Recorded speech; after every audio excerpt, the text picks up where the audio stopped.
All right, we are on chapter 19, and Parker is telling the story. Grams has a lot of life experience, being super old and all that. For example, she tells me that when she was first dating my grandfather back in Israel, there was this other girl who was trying to steal him away while Grams was doing her military service in Haifa.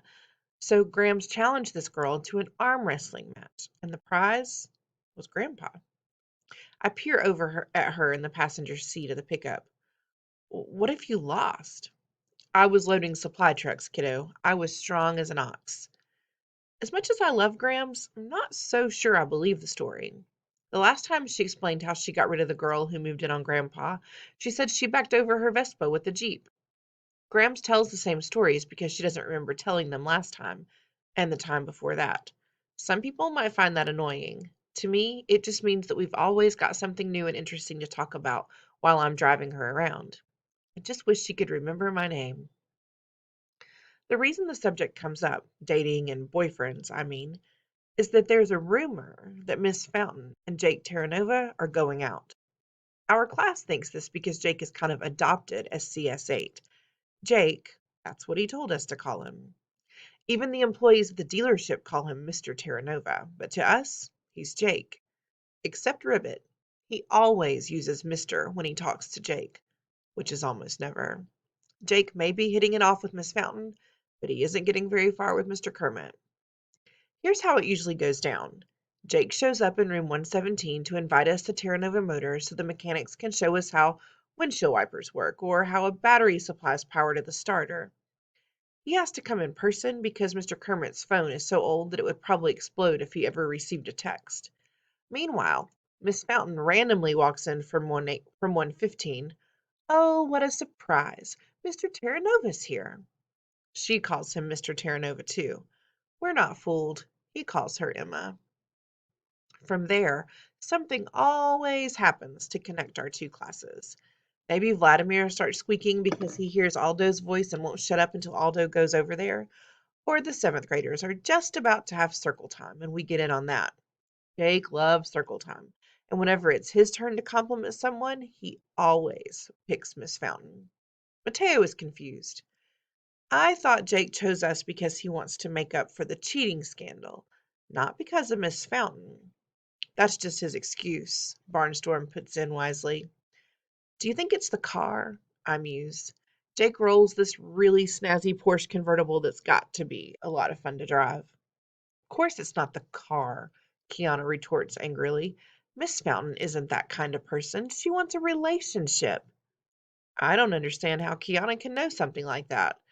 But whatever the reason, life is definitely better since Jake started hanging around. Everybody loves him, even Aldo, and Aldo hates everybody. Jake's more like another kid than an adult, but a kid who has a dream life, with tons of money and no adults telling him what to do. He talks to me about cars, to Barnstorm about sports, and to Mateo about Game of Thrones. He talks to Elaine. I guess car dealers don't worry about being headbutted down the stairs or tossed into garbage dumpsters. He talks to Kiana about practically everything. He asks Raheem's opinion on the art for the new ads for Terranova Motors, and Raheem never so much as yawns when he's around. The only person Jake can't schmooze is Mr. Kermit. Our teacher isn't quite mean to him. Most of the time, he just ignores Jake the way he used to ignore us.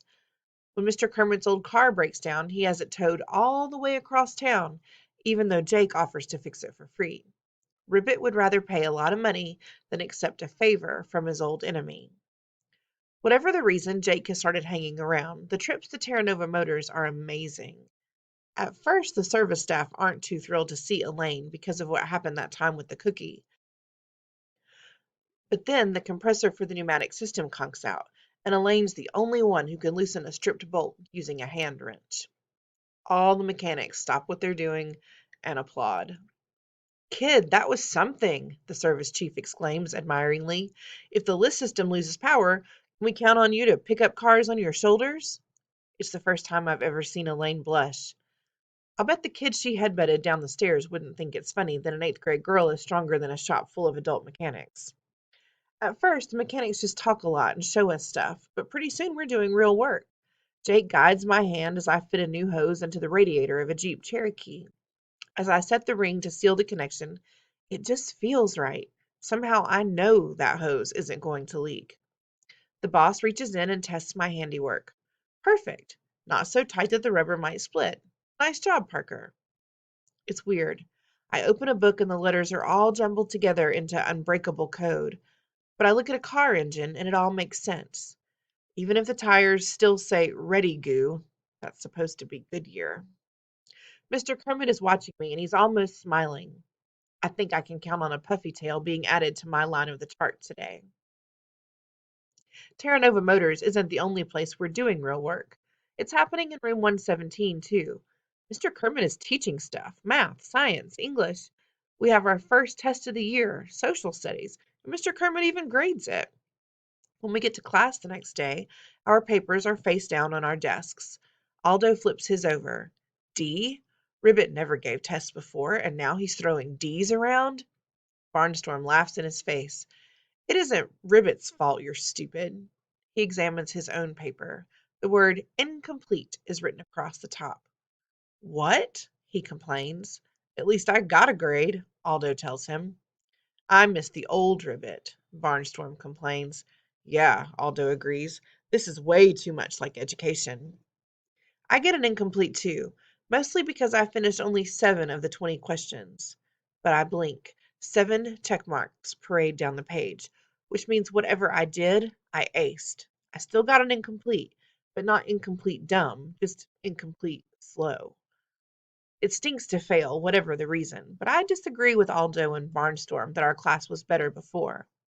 We'll be in high school next year. Will they have an SCS 9 for us, followed by SCS 10, SCS 11, and SCS 12? And then what? Sooner or later, something has to change. Might as well start now. As I take my seat, I catch a glimpse of the test paper on Elaine's desk. I shake my head. I must be reading it wrong. That's what I do. On the other hand, how do you scramble a single letter? If I didn't know better, I would swear Elaine rhymes with pain. Just pulled an A.